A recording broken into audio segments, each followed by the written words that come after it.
हिंदुस्थानामध्ये आम्ही हिंदू आहोत आणि महाराष्ट्रामध्ये आम्ही मराठी आहोत.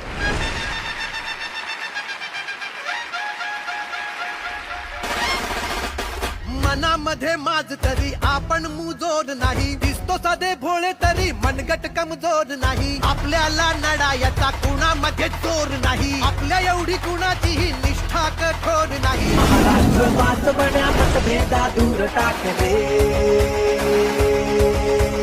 मराठीच्या रक्षणात भाऊ आता एक नाहले. पक्ष आपला, पक्ष आपला, पक्ष आपला ठाकरे.